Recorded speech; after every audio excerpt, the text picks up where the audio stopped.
surprenant. Et c'est le pitch tous les lundis soirs sur BFM Business entre 21h et 21h30. Deux start-upers, deux entrepreneurs viennent comme ça pitcher devant des investisseurs, des vrais investisseurs à la radio et à la télé. C'est unique en France, il n'y a rien à gagner, c'est juste pour le fun. Et évidemment, c'est ramassé parce que dans la vraie vie, c'est 3/4 d'heure, 1 heure, voire plus. Nous, on fait ça en quelques minutes. Mais voilà, ça nous donne une idée, ne serait-ce qu'en tant qu'auditeur et puis en tant que futur entrepreneur, si le cœur vous en dit. Alors, on va retrouver maintenant Elozac, son fondateur, Pierre-Emmanuel Saint-Esprit. Pierre-Emmanuel, bonsoir, bienvenue. Bonsoir Sébastien, merci. Vous allez avoir 2 minutes dans un instant face à Charles Le Tourneur, je le rappelle, donc Alven Capital, et pour Brega Capital, c'est François Peluche qui vous écoute religieusement pendant 2 minutes, pardon pour le jeu de mots, et après voilà, vous aurez quelques minutes pour échanger, messieurs. Pierre-Emmanuel Saint-Esprit et Elozac en 2 minutes. Merci Sébastien. Alors concrètement, avec mes associés, on est parti du constat qu'aujourd'hui, c'est très facile d'acheter en ligne, en un clic sur Amazon avec le fameux Buy in One Click. Mais pour revendre, c'est beaucoup plus compliqué. Vous devez vous inscrire sur une plateforme de vente en ligne, Amazon, eBay, Le Bon Coin. Vous devez trouver un bon prix, un prix qui vous permet de vous séparer de votre objet rapidement tout en tirant justement un certain profit. Vous devez ensuite peut-être interagir avec des acheteurs, éviter les arnaques. Bref, c'est un véritable marathon entre le moment où vous décidez de vendre et le moment où vous avez vraiment vendu. Donc concrètement, ce qu'on a décidé de faire avec nos associés, c'est de se concentrer sur une verticale bien précise, des produits à forte valeur ajoutée pour nos clients, les produits Apple, et de simplifier au maximum l'expérience de la vente en ligne. Concrètement, qu'est-ce que vous avez à faire? C'est tout simple. Vous allez sur elozac.fr, notre site, vous faites une estimation en décrivant juste en 2-3 questions ce qui correspond à peu près à 1 minute de votre temps. Vous recevez une estimation par mail et directement, vous pouvez booker un coursier en fait qui viendra où vous le voulez, quand vous le voulez. Racheter l'objet chez vous, donc le checker via un process assez rapide, environ 1/4 d'heure, 20 minutes, et ensuite vous payez directement via les méthodes de paiement virement, chèque, Lydia, Pumpkin ou PayPal. Voilà concrètement quelle est l'offre, et on est actuellement en train de travailler sur une offre B2B pour permettre aux sociétés de petite et moyenne taille de se séparer rapidement de leur stock quand ils veulent en fait renouveler leur parc informatique ou leur parc de téléphone, tout simplement. Voilà, pour cela on se repose concrètement sur 2 technologies. Une première qui est un algorithme de pricing en temps réel, c'est-à-dire qu'il va scraper directement sur eBay, Le Bon Coin, Amazon, etc. ce qui se passe en temps réel, donc les annonces postées, les annonces qui trouvent preneur, celles qui ne trouvent pas preneur. C'est comme ça qu'on détermine notre prix pour revendre en 24 à 48 heures. Et deuxièmement, une brique technologique qui nous permet de faire du multi-posting, c'est-à-dire de poster directement des annonces préparées, standardisées, dès lors qu'un coursier en fait rachète le produit. Ce qui permet évidemment d'automatiser toute la chaîne de revente, de rachat pour nous et de revente ensuite. Et évidemment de gagner un temps fou, concrètement de faire tout le travail à la place des particuliers, tout ce qu'ils n'ont pas envie de faire. 3 secondes. C'est terminé, voilà. Tout simplement. En 2 minutes, ça tient largement pour Pierre-Emmanuel et Elozac. Charles, première question là pour Elozac, donc qui rachète vos produits Apple et les revend derrière, pour vous. Oui, j'ai une petite question de compréhension sur ce modèle, parce que justement, on voit le côté très pratique pour les vendeurs de leurs produits, mais comment ça se passe l'interface côté client? Enfin, quel est le sujet? C'est-à-dire que est-ce que la société, 2 questions. Est-ce que la société fait du stock? Vous achetez du stock et puis après vous l'avez vous devez le revendre. Tout à fait. Et après, quelle est l'expérience utilisateur côté client? Alors effectivement, la question sur le stock est hyper importante pour nous. Pour la petite histoire, au départ, on avait en fait tenté 2 offres. La première était en fait une offre dépôt-vente, c'est-à-dire qu'on payait nos clients une fois qu'on avait vendu le produit. Et la deuxième était l'offre cash qu'on a aujourd'hui. On a vraiment centré sur l'offre cash pour une question de SAV, de customer en fait support, pour que ça soit beaucoup plus compréhensible pour nos clients et qu'ils soient vraiment satisfaits directement avec cette offre où ils sont payés vraiment dans la seconde, dans la minute où le coursier est là. Donc effectivement, on fait du stock et en fait notre business model se repose sur la possibilité de revendre très rapidement en 24 à 48 heures. C'est-à-dire que nos clients en fait sur les plateformes de vente en ligne, quand on fait du multi-posting, en fait achètent à des comptes pro qui ont donc des comptes pro qui portent notre marque, qui ont concrètement qui respectent les standards de la vente en ligne. Mais c'est exactement comme si vous vendiez votre iPhone sur Le Bon Coin ou sur eBay ou sur Amazon. C'est la même chose pour la personne qui va racheter. En fait, on se sert des millions de consommateurs qui sont déjà présents sur toute cette marketplace pour leur vendre directement quelque part. On ne crée pas, on fait pas de l'acquisition, si vous voulez, sur ces marketplaces. Oui, vous revendez après sur les marketplaces. Exactement. Donc en fait, l'utilisateur, l'acheteur, vous voit pas. L'acheteur ne nous voit absolument pas. C'est juste qu'il voit une annonce standardisée qui respecte les standards de la vente en ligne, avec un prix, parce que notre algorithme nous sort le prix de sortie, pas seulement le prix d'achat, où on sait que ça va repartir assez rapidement quelque part. D'accord. François? Oui, j'avais des questions un peu sur la même histoire. C'est donc finalement vous achetez à eBay moins X% et vous revendez à même prix que les autres, mais en ayant un compte pro, donc a priori on a plus confiance, etc. Mais en fait, quand on achète quelque part, notre persona, si vous voulez, les personnes vraiment qui sont intéressées par nous, c'est des personnes qui n'ont pas le temps. Le pitch dure 2 minutes, donc effectivement il y a plein d'infos que j'ai pas eu le temps de donner, mais concrètement nos utilisateurs, c'est vous, c'est des personnes qui rentrent peut-être tard le soir ou entre guillemets qui sont chez eux que le week-end et qui n'ont pas envie de s'occuper de ça. Et si jamais on n'était pas là, je dis simplement bien sûr, les iPhones ou les iPads dormiraient dans les tiroirs. Notre cible n'est pas le jeune étudiant qui s'y connaît très très bien, qui est digital native, qui est prêt à passer 2 heures du moment qu'il peut gagner 30 ou 40 euros de plus. Du coup, effectivement, le coût de notre service, donc on fait 30% de marge brute et à peu près 10-11% de marge nette une fois qu'on a déduit le coursier, le coût d'acquisition, etc. Cette marge, elle est permise par le fait que on s'occupe de tout ça à la place de nos clients et que c'est pour cela qu'ils passent par nous. En fait. Moi, je reviens sur votre stock sur la question de Charles.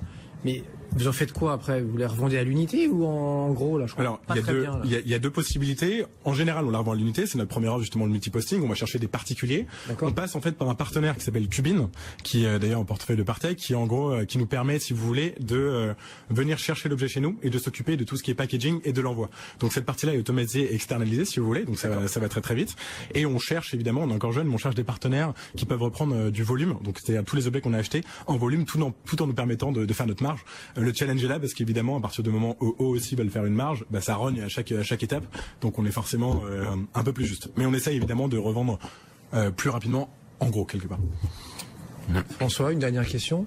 Oui, et du coup, quel est votre next step ou dit autrement, est-ce que la profondeur de marché est suffisante pour ne s'attaquer que à Apple? Alors, en fait, l'idée c'est que il y a quand même 4 millions de produits de seconde main qui se revendent déjà tous les ans en Europe, ce qui représente un marché de 946 millions d'euros, ce qui est conséquent.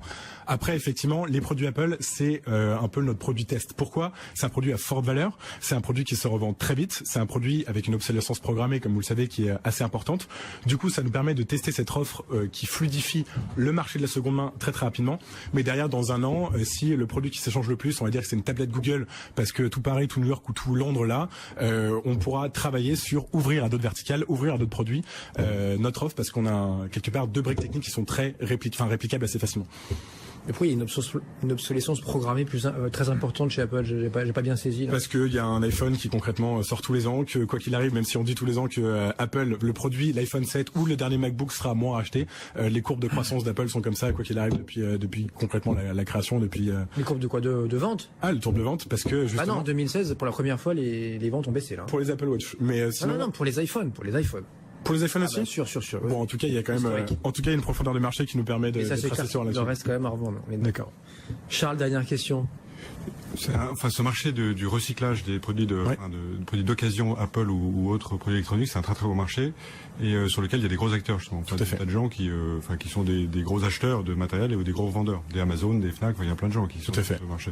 Donc, comment est-ce que et je pense qu'il y a une forte sensibilité prix aussi pour le vendeur, c'est-à-dire que lui il regarde essentiellement le prix. Effectivement, il y a ces 2 paramètres. Vous pouvez battre justement ces gros poids lourds. Alors ces 2 paramètres sont très importants. Effectivement, on n'est pas du tout seul sur le marché. On n'attaque pas un marché où il y a absolument personne. Il y a même juste sur l'offre de seconde main, donc des reconditionneurs, des magasins qui font du rachat cash en physique et des comparateurs de prix qui existent déjà. L'idée, c'est que nous, on est vraiment les seuls aujourd'hui à proposer cette offre qui s'occupe vraiment de tout le service, de bout en bout. Voilà. Donc il va chercher quelque part. On dit on essaye en tout cas de créer plutôt un nouveau marché parce que ces personnes qui passent par nous, on considère quand on discute avec eux, parce qu'on a passé pas mal de temps à découvrir notre marché, qui n'auraient jamais revendu leurs produits si jamais il n'y avait pas cette offre qui allait chez eux, qui vraiment leur permettait de booker un coursier où ils veulent quand ils veulent et d'être payés directement. Voilà. Donc c'est un peu notre proposition de valeur par rapport aux gigantesques acteurs du marché qui existent déjà. François, il nous reste 3-4 minutes là, c'est la fin de ce pitch. Qu'est-ce que vous avez pensé? Déjà, un de nos 2 entrepreneurs, globalement, est pris séparément. Et si vous deviez là mettre un ticket ce soir, ça se porterait vers qui? Je suis venu sans mon carnet de chèques, mais non, les 2 sont bons, il y a pas de sujet là-dessus. Sont 2 bonnes idées. Vous voulez que je choisisse un des 2 en fait, c'est ça? Ouais, c'est mieux quand même. C'est mieux quand je fais un des 2. Sinon on peut faire comme l'école des fans. Non, c'est pas comme l'école des fans. Moi, je choisirais plutôt Tic Tac Trip. La raison étant que sur Hellozac, en fait, j'ai l'impression que de fait Enfin, les concurrents, ça n'est jamais qu'une brique de plus. C'est-à-dire, je suis d'accord que les concurrents, pour l'instant, ne font pas ça. Bien sûr. Maintenant, et notamment si vous commencez à être gros, vous n'arrivez pas là, mais je vous le souhaite, c'est pas très compliqué pour eux de rajouter cette brique, en fait, et de dire, moi aussi, je vais m'attaquer à ces gens qui, finalement, laissent dormir leur iPhone dans leur tiroir.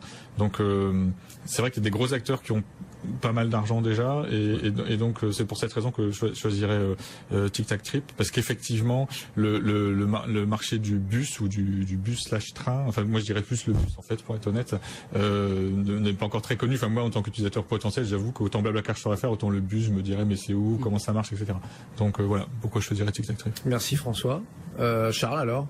Je crois que je vais être d'accord avec mon ami François sur le. Enfin, déjà, j'ai trouvé que en termes de pitch, vous êtes tous les deux excellents. Merci beaucoup. D'accord. On sent, oui, d'accord, c'est vrai, mais c'est important l'aspect. Mais sur le fond du sujet, je suis plus tenté également par TicTacTrip parce que j'aime bien l'aspect disrupter un marché complètement vierge aujourd'hui, qui est celui du bus, sur lequel il y a une vraie proposition de valeur à faire. Il y a quelques acteurs internationaux qui s'intéressent à ce sujet, mais il y a très peu de gens. Alors que je pense qu'il y a vraiment une carte à jouer sur le bus et vous vous apprenez de façon intelligente en termes de proposition marketing, en termes d'équipe, vous vous entourez bien et donc vous avez une approche assez modeste et intelligente du sujet. Et l'OTAC, je trouve ça intéressant aussi, mais je trouve que vous adressez un sujet très très ouvert où je suis pas sûr de comprendre exactement quel est le différentiel et ce qui justifie la marge de 30%. Voilà, j'ai peur que dans le temps, il y a un sujet concurrentiel difficile à gérer et une marge difficile à tenir. Votre ambition, Pierre-Emmanuel, c'est quoi? C'est d'être numéro 1 en France, en Europe, ou c'est peut-être d'être repéré, je sais pas, par Apple ou par un autre et de revendre l'affaire dans un an ou deux? Apple le connaît déjà parce que même si effectivement on est tout petit et humble, on a dû leur demander l'autorisation pour utiliser leur trademark sur Google AdWords notamment. Donc ils nous connaissent déjà. L'ambition c'est de vraiment avoir ce produit et ces briques techniques qui fonctionnent parfaitement, qui nous permettent de avoir une croissance intéressante et ensuite de partir en fait dans les villes qui ont un marché très concentré où se trouve notre personnel. Donc ce serait New York et Londres. New York pourquoi? Parce qu'on a fait l'accélérateur de Numa aussi l'année dernière qui ouvre un bureau de lending là-bas qui nous permettrait de nous installer et avec ce produit qui est en fait facilement réplicable, on se voit bien dans Manhattan avec nos coursiers et nos technologies pour tenter de concurrencer les gros acteurs qui sont là-bas. Le challenge est énorme, je vous l'avoue, mais Ce serait pour quand New York alors? ce serait mars-avril, mais c'est demain. Mais le challenge est aussi gros sur le fait de pouvoir le faire, mais on se prépare. Bon, je suis sûr que nos investisseurs auront un ou deux conseils à vous donner dans un instant hors antenne. Et donc bravo Hugo, donc même si tout reste à faire, visiblement l'idée a plu ce soir. Et vous, c'est quoi vos ambitions alors en 30 secondes? En 30 secondes? Ouais, au niveau européen, voire global. Je vais reprendre la phrase de mon pitch, c'était de devenir le comparateur terrestre de référence en Europe. Donc c'est permettre aux Français de voyager de manière beaucoup plus simple, moins chère, que ce soit en France, donc avec les petites villes un peu isolées, et en Europe. TicTacTrip, allez voir, donc si ça vous intéresse. Et Hello Zach comme le prénom, Z-A-C-K, sur BFM Business ce soir, nos deux start-upers face à deux investisseurs, Charles Le Tourdien pour Alven Capital et François Paulus pour Brega Capital. Merci messieurs, à très vite sur BFM Business dans une minute, le journal de la tech revient. Voilà, que s'est-il passé ces dernières 24 heures dans la tech? C'est juste après ça, tout de suite.